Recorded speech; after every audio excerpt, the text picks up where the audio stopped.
How's it going, everybody? Welcome back to the channel. It's Dave here from Talking Wolves. We're back with a brand new transfer update video, and today is a video that I did not expect to make in a million years. I didn't expect to make it in this transfer window, or I don't know. It's come as a bit of a shock to us. But today we're going to be talking about Matt Doherty's potential, and it looks like a pretty likely now move to Tottenham Hotspur. I'm going to be giving you my thoughts on it. How it's come about and so on as well, and just the ins and outs, and obviously if you're a Spurs fan, giving my input on Doc, what he's like as a player and so on as well. As always, guys, Wolves fans and Spurs fans, let me know your thoughts in the comment section down below. It's always great to interact with both sets of fans to see what your thoughts are on the deal. Wolves fans, I can sort of guess what you're probably going to be saying to this.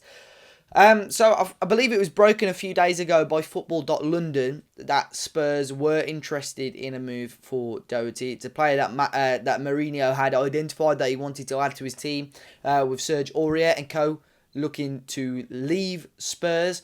When I saw the first article on it, because it wasn't such a reputable source, you could say, I've not really come across Football.London before. I didn't really know what to expect. I took it with a pinch of salt, really.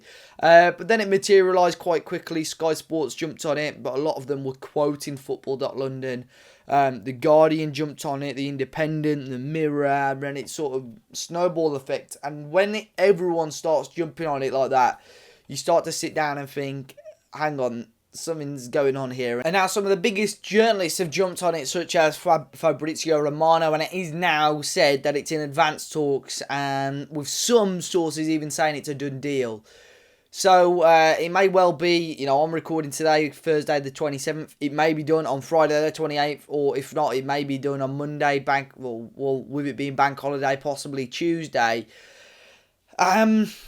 But it's a bit of a shock, really. I think for me, the most disappointing point about this transfer is the fee that's been bandished about. I know when the Football London article first came about, they said about £12 million. And I think that was the most laughable thing about it, to be honest. I think that's why I took the article with a pinch of salt. For me, I would probably expect, if we were to sell Doc in the current market, 20 to 25 million at least.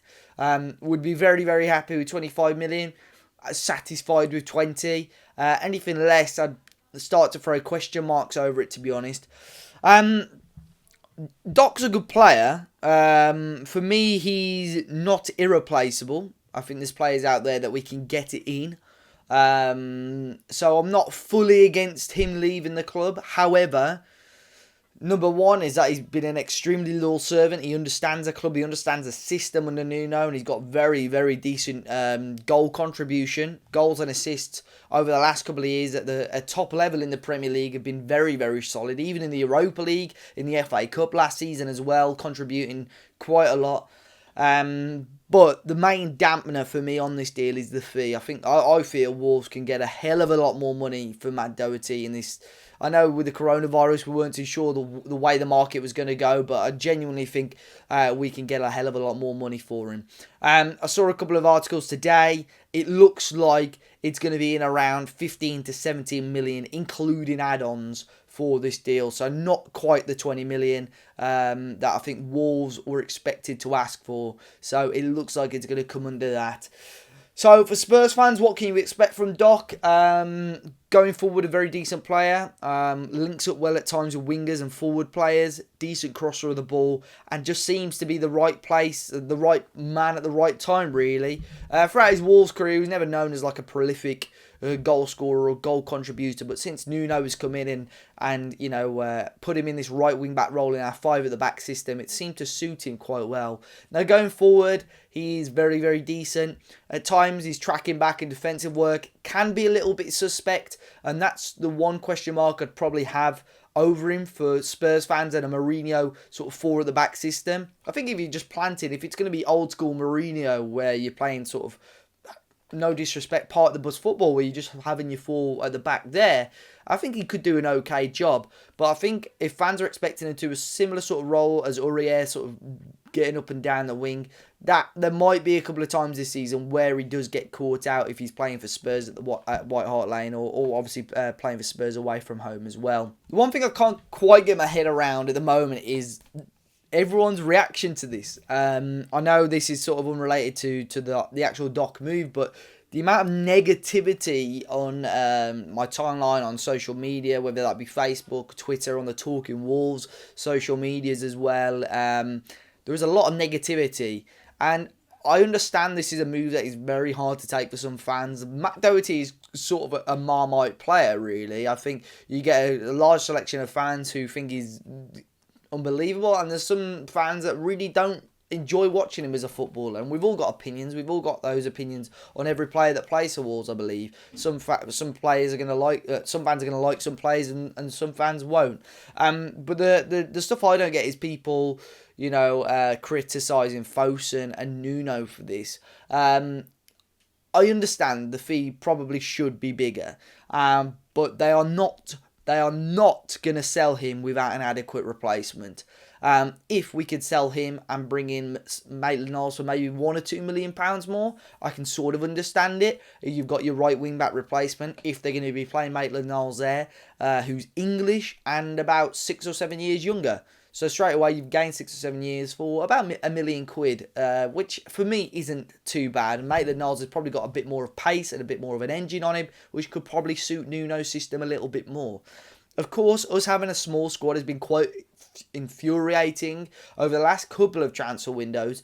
It's not quite gone to plan. Last summer, I felt the transfers on paper were very, very strong, and transfers that I would have been happy with, although they didn't quite go to plan throughout the season, such as Patrick Achone, such as Vallejo.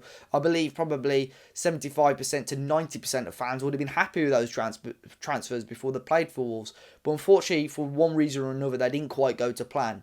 I think this summer is quite important for Wolves. Although they've left it a little bit late, I think fans have been quite quick to jump on it and judge Fosun and Nuno for what they're doing.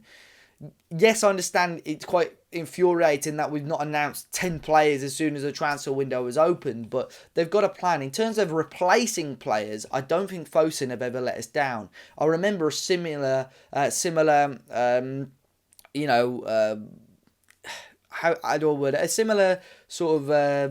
base, and everyone was angry when Barry Douglas was set to be sold.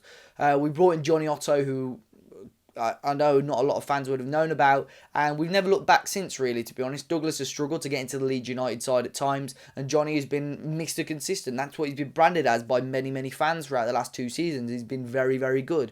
In terms of Cavaleiro and Costa, I'm sure a lot of fans were disappointed with the sales of Cavaleiro and Costa, especially Cav, because we felt he was a useful depth option, and eventually we got the likes of Pedro Neto and Daniel Podence, who I know it took a while for Podence to be bedded into the team.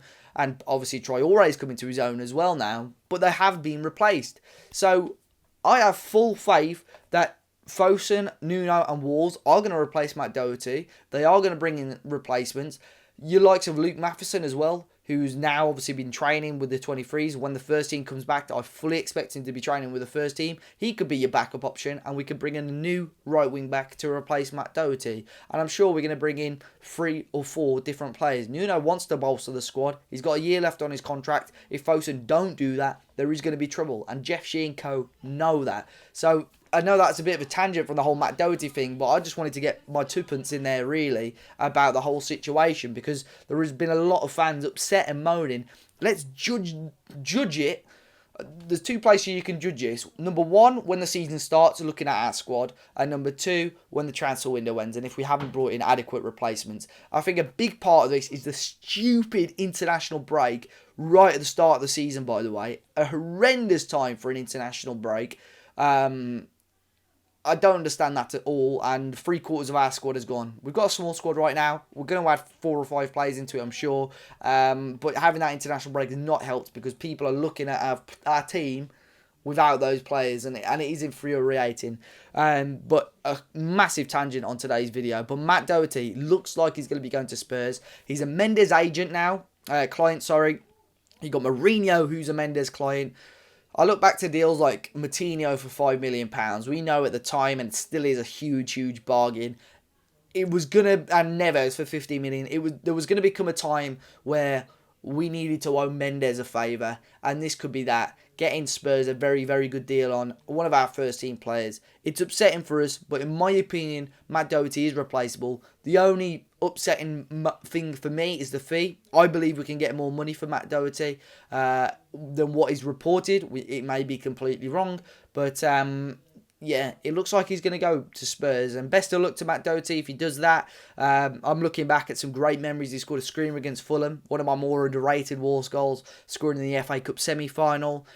Scoring a great free kick against Stoke in the FA Cup a few years ago, scoring the winner against Manchester City, or scoring the winner against Newcastle. Some great memories in there for a player who's been, marked 10 years at the club recently. Maybe it's Matt Doherty's decision. Maybe he thinks it's time for a new change. Maybe he wanted to get to 10 years and then maybe move on, because he's at that stage in his career now any longer, and he may not be able to, move on and live his life and do the things he wants to do. Spurs are in Europe. Unfortunately, we aren't now, and maybe he feels like he is a Europa League quality player. So yeah, it might not be Wolves' decision. It might be Matt Doherty's decision. We don't know as fans. We don't know what goes on behind the scenes. But best of luck for Doc. I think it'd be a good signing for Spurs. But for Wolves, hold tight. There's gonna be signings coming in for sure, and hopefully, I'll be very happy to eat my words. If we do regret it, I'll be the first to say that. And but yeah, let me know your thoughts in the comment section down below, guys. A bit of a tangent in today's video, but nonetheless, be sure to hit the like button, subscribe to the channel if you're new. Let me know your thoughts in the comment section down below, and until next time, I'll see you all very, very soon.